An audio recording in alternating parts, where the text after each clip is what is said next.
Growing up in this business not only has given me the gift of independence, I've been given the gift of understanding what it takes to be successful. Growing up around my mom, as well as watching so many women come into this business and develop the skills for success. If you have children, I cannot stress enough what an incredible example and opportunity working your business can give them. Over the years, I've watched some women stay. Some women became enormously successful, but some don't. Some leave and some fade. Having been witness to these women for 33 years, I can describe with certainty the type of woman that is successful. That's the gift that I can give to you. I can take away the mystery of what it means to be successful, both professionally, but also behind closed doors. I fully believe what happens in the privacy of your own mind is where success happens or doesn't happen. If you can master your mind, you can master this business. That is what I watched my mom do so incredibly well. Right now, you are probably feeling inspired and eager to get home and put all the things into motion that you have gained from this weekend. And I want to keep that passion. I want you to keep that and take it home, but I also don't want you to lose it. I want you to carry it through the whole rest of next year. And my mom is known for saying, you are where you are by the choices that you have made or allowed others to make for you. But what do those choices look like if you're choosing success? In order to keep the passion you're feeling right now from this incredible weekend, you have to know what choices to make when you leave here. The major difference that I've noticed between successful people and unsuccessful people is the choice to identify and address their limiting beliefs. Limiting beliefs are defined as a state of mind or belief about yourself that restricts you in some way. And another definition, as Lauren Callie said, is it's a lie that we tell ourselves. Here's an example of a limiting belief. Saying, I am too busy to X, Y, and Z. So let me dissect that one for you, because this covers a lot of things. I'm too busy because I have kids. I'm too busy because I have another job. I'm too busy because my parents need me. And I'm going to challenge you all to permanently stop using the phrase, I'm too busy. Because I fell victim to that lie a long time. But it is a lie. It's a bold-faced lie. First of all, saying I'm too busy is enforcing that you are not in control of what is on your calendar, which is simply not true. You are the singular force behind your calendar. And so being too busy is one of the least empowering things that you can say to yourself. We're conditioned to wear the busy as a badge of honor. And this limiting belief of being too busy to go after something important is ingrained in most people. Being busy, or telling ourselves we are busy, makes us feel like we have purpose without necessarily living purposely. The reality is that most of the tasks that keep us busy don't actually move the needle on our lives. What you're actually saying when you say too busy is I'm not prioritizing what I want, or even worse, I'm not willing to have what I want. So I challenge you all to wear how much free time you have as a badge of honor. Tell yourself that you get to structure that time however you want because it's true. I tell myself I get to do the things that I choose to do. When someone tells me, man, you have a lot going on, you must be busy, I say, no, I have tons of time. Because the reality is I do, because I'm never too busy if there's something that I really want to do. And that is freedom, and that is happiness. And happiness is a badge of honor worth wearing. Busyness is not. So shows up in the form of I'm waiting for. I'm waiting for circumstances to change. Waiting for circumstances to change so your life can change is never going to work. You will wait your life away. Your circumstances change when you change your life. And you change your life by changing your choice to buy into your own limiting beliefs. Limiting beliefs show up very obviously when someone is not willing to live in solution. Things will inevitably fall through. They don't go as planned, people disappoint, people don't do what they say they're going to do. And all these things are actually expected. Successful people will go through so much more of this than unsuccessful people. Because unsuccessful people give into their problems and they give up. And unsuccessful people are not willing to live in solution. They fall victim to limiting beliefs. Successful people do not harp on their problems. They instantly and effortlessly pivot and search for solutions. Emotion is not wasted on problems by successful people, because giving a problem your emotion is giving a problem your power, and that is a choice that you decide to make. I want to tell you, an example of how a limiting belief may show up when someone is unwilling. An example of how a limiting belief may show up is, for instance, a hostess cancels last minute. That has happened to how many people, right? Nobody's responding. That's never happened to anybody here.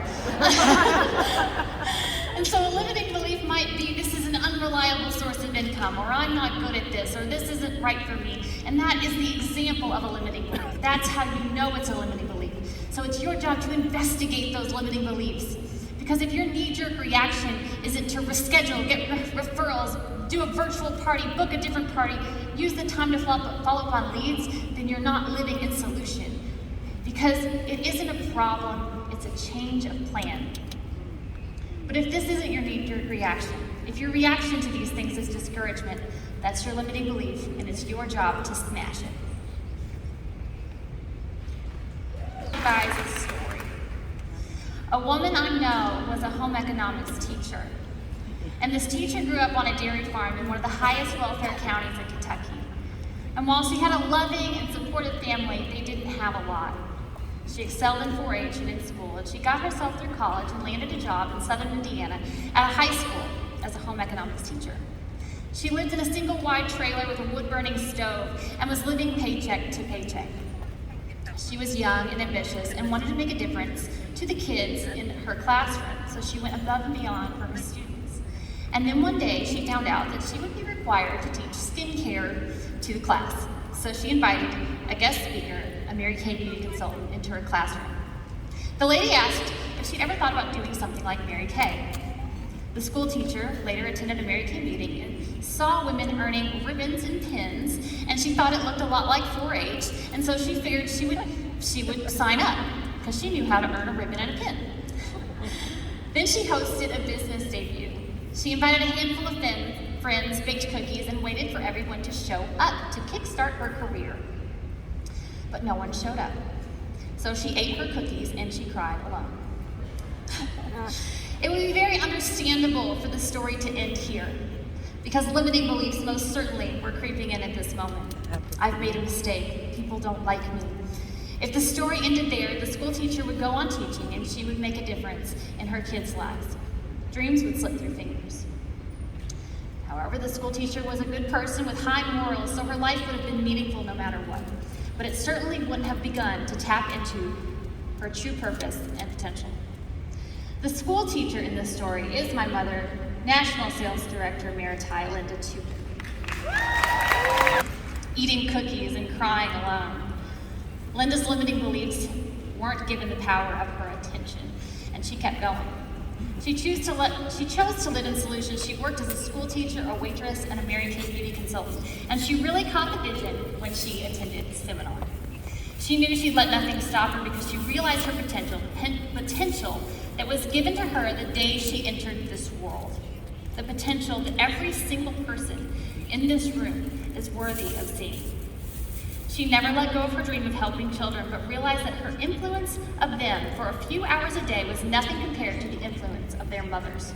She decided that she would make it her life's mission to improve the home lives of these children by focusing on building up and empowering women, using her Mary Kay business to do so. She went on to build a national area of directors in the US and in Colombia to mentor and teach other Mary Kay independent national sales directors in Europe, China, Russia, and Australia.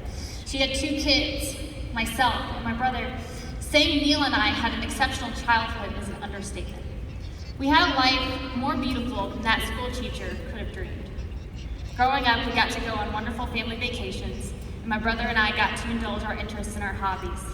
We were given the opportunity to express ourselves because our family had choices not bound by stress of living paycheck to paycheck, but also choices more so because we were able to follow our dreams, learning by example that no dream was out of reach. My brother was able to receive 25 years of schooling. Neil is a pediatric neurologist at the University of Kentucky, helping improve the quality of kids' and families' lives every day. Mom's dream of helping kids has flooded into a second generation in a way that she couldn't ever dream, medically. One of the hats I get to wear is to continue this legacy, to stand here and honor these women who have been in this business, some for over 30 years. And I get to do so from the unique perspective of being second generation, to get to be the living proof of how impactful the choices are that one school teacher can make, the power of what conquering one's limiting beliefs can be. I just want to do something really quick. If you have been impacted in some way by my mom speaking or training or teaching, would you please stand? And would you please stand if you're director or national? I do this because this is the power that every single person in this room has. This is just some school teacher in Indiana made this happen. And so you can make this happen. I promise you, anyone in this room can make this kind of happen. Your potential. Mary Kay didn't even start this company until she was 45, so you don't have an excuse. And if not now, then when? There will never be a time that is convenient for you to step into your potential. Having a life filled with purpose is not convenient, and it is not the easy way. I can almost guarantee you'll get beat up in the process, but a life with purpose is fulfilling, enriching, and the life that I believe God intended you to live. He never said anything about it being easy. If we're using the too busy mentality or the I'm waiting until, just stop. This month is the thing that needs to change. It's you. Ask yourself, am I on fire about my life? Am I living in my fullest potential? If the answer is yes, then keep going. But if the answer is no, it's time to stop waiting for the world to change and make a choice. Make a choice not to believe the lies of these limiting beliefs. Make a choice to have a life more beautiful than your wildest dreams. From right now, wherever you are, it's waiting for you. And all you have to do is be willing to step outside of your comfort zone and into your potential. Are you willing to examine these limiting beliefs that may be running the narrative of your life? Are you willing to think a new thought? I challenge you to decide right here and right now, it's time.